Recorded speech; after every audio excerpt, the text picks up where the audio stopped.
Earlier today, we spoke with some members, people who've been involved with the civil rights movement, and we asked them to talk to us about what it's been like watching these movements and whether or not they think it will progress to real systemic change.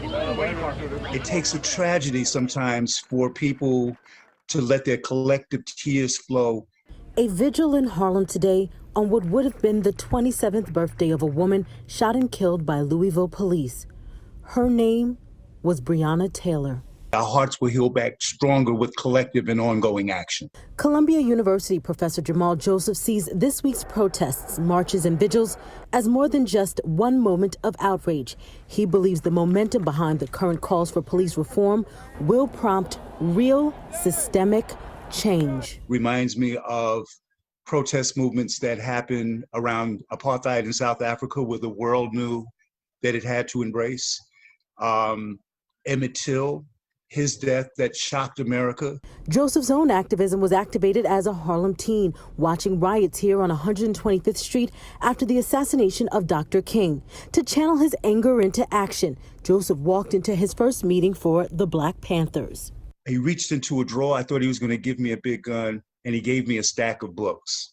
One of the lessons Joseph learned during his years with the Black Panthers: you control who represents your community in elected office with the power of your vote. Locally, it's very important. Locally is how you get young brothers and sisters who you know from the community. The everyday decisions that affect our lives are made on the local level.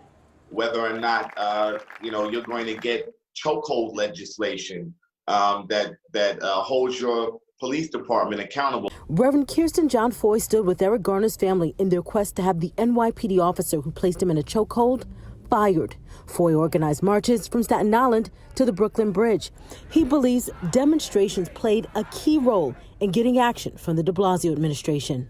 We used the marches to create the political climate that enabled us to go into those rooms with authority and with the backing of the people and demand that they be that there be systemic change.